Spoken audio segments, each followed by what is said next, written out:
Esse problema de mídia é muito mais sério do que parece. A mídia se chama mídia porque ela está no meio, quer dizer, ela interconecta todos os setores da sociedade. Isso quer dizer que a maior parte das pessoas, inclusive os militares, só recebe informação pelo Globo, pela Folha. Nós temos que imediatamente criar outros canais de informação que cheguem a essas pessoas. Por exemplo, quando o presidente do clube militar fez aquele discurso dizendo não, a Dilma, não podemos negar que a Dilma foi eleita democraticamente e legalmente, certamente ele tirou essa informação da Folha, do Globo, etc, etc. Ele não tem a informação de fonte primária. Né? Então, a circulação de informações no Brasil ainda é muito deficiente. Nós não podemos contar com o Globo, com Folha, nem mesmo com a Veja. Você vê, a Veja está fazendo um belo trabalho, o Reinaldo Azevedo, a Joyce Hasselman, o Augusto Nunes, tem uma maior apreciação pelo que eles estão fazendo. Mas nós não podemos esquecer que a editora Abril, na pessoa do seu Robert Chivita, foi uma das grandes responsáveis pela destruição da infância brasileira.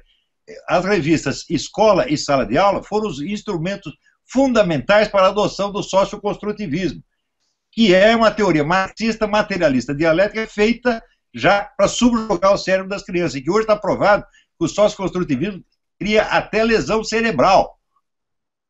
Isso aí a editora Abril fez. Tá entendendo? E às vezes, veja, por que às vezes fazem uma oposição muito moderada, que tem rabo preso no passado? Então não podemos contar com ninguém, nem mesmo a Veja é 100% confiável. Ela é confiável em parte. Tá certo? Então, os fatos que eles dizem são verdadeiros. As interpretações, às vezes, são já um pouco trabalhadas e amortecidas, como, por exemplo, o Marco Antônio Villa dizendo não quero nem saber desse negócio de Foro de São Paulo. Se ele não quer saber de Foro de São Paulo, não quer saber de nada do que está acontecendo. Porque é o que falou o ex-ministro Lampreia. Note bem, que falou depois dele sair do cargo. Que enquanto ele estava lá dentro, não deixava ele falar. Ele disse, tudo que está acontecendo tem origem no Foro de São Paulo. O Foro de São Paulo governa o Brasil. O pessoal não costuma medir o tamanho, a dimensão do poder do Foro de São Paulo.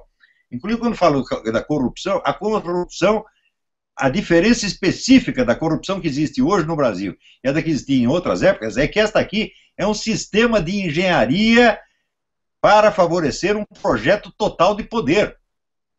Então, a corrupção não é um fenômeno isolado. E o mal não é a corrupção, o mal é o corrupto. Corrupção é um universal abstrato. Corrupção, você não pode prender a corrupção, você não pode botar a corrupção na cadeia, você tem que botar o corrupto. Quem é o corrupto e o grande corruptor? O Foro de São Paulo. Então, este é o alvo principal da nossa luta. Inclusive, derrotando o Foro de São Paulo no Brasil, nós quebramos a espinha dorsal do monstro em toda a América Latina. Eles estão apavorados por causa disso. E apavorados com justa razão, o Rui Falcão não tinha convocado uma passeata para hoje, com todo o poder que eles têm, com todo o dinheiro que eles têm, com todo o controle de mídia que eles têm, não conseguem botar meia dúzia de gato pingado. Vai ver porque faltou mortadela, pô. Então, eu falei, cadê a passeata, Rui Falcão? É a passeata confidencial.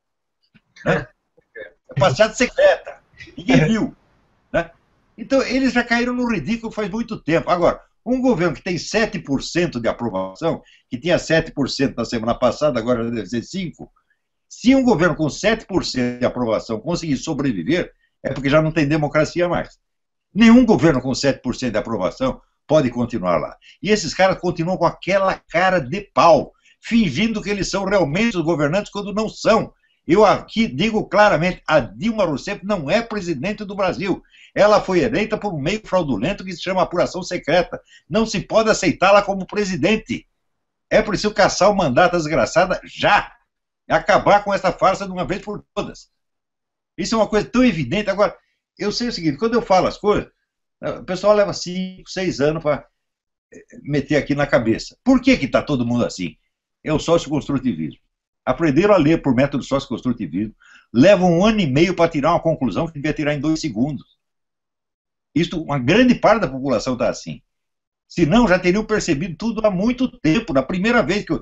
Por exemplo, quando eu divulguei o discurso do Lula, que saiu no próprio site da presidência, contando as atividades clandestinas do Foro de São Paulo e dizendo que ele tomava decisões de governo em reuniões secretas com Hugo Chávez e Fidel Castro.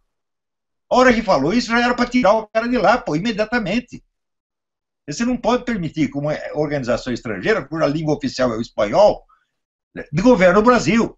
Não tem o menor sentido isso aí. Ou seja, esse cara já era para ter sido caçado há muito tempo, mas o cérebro nacional está meio lento. Né? Todo mundo que foi alfabetizado depois dos anos 70 foi todo mundo no socioconstrutivismo. E é um desastre. Você vê, no Brasil tem grandes educadores, como o Luiz Carlos Faria da Silva, o professor Pierluigi Piazza, eles estão explicando há 20 anos a devastação que isto produz na inteligência das pessoas. Então, a destruição da inteligência dos brasileiros foi o primeiro passo. E começou, note bem, quando que eles começaram isso? Começaram ainda no tempo dos militares, porque ocupavam postos importantes na educação, escreviam para a revista Escola e Sala de Aula, estavam lá na Fundação Vitor Chivita, e foram empurrando esse socioconstrutivismo, que foi inventado por um advogado comunista chamado Lev Vygotsky, que nunca foi educador na vida, nunca educou um cachorro, porra. Né? E outros, como Emília Ferreiro e Paulo Freire, etc, etc.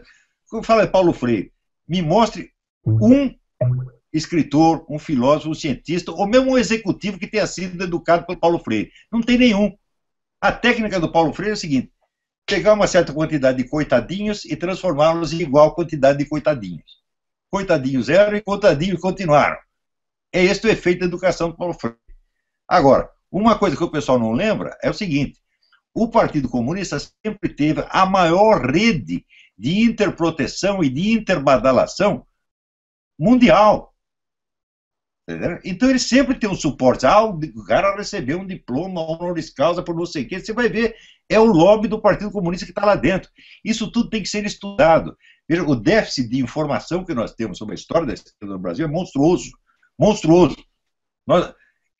Eu sou o único cara que depois dos anos 80 continuou estudando isso, o resto todo mundo esqueceu. Agora, hoje em dia o pessoal volta a se interessar. Porém, temos que pesquisar, temos que investigar, temos que contar a história inteira. Uma história que ninguém contou. Esses brasileiros que foram para Cuba, muitos deles, não só os Dirceu, viraram oficiais do serviço secreto cubano. Quantos cubanos eles ajudaram a matar e torturar? Né? Isso nunca foi investigado. Se você procurar, você vai encontrar, com certeza. E este material do Paulo Abranches, isso é uma preciosidade, porque está lá com toda a lista da KGB. A penetração da KGB no governo João Goulart foi uma monstruosidade. Eram centenas de pessoas. E não é só no governo, é na mídia, na televisão, na educação, em tudo quanto é lugar. Não era cara que era simplesmente militante comunista, era gente da KGB mesmo. Tá certo? Então, tudo isso tem que ser investigado. Nós temos que fazer a nossa comissão da verdade. O que eles fizeram não é uma comissão da verdade, é comissão da verdade. Né? Agora temos que fazer, de fato, uma comissão da verdade.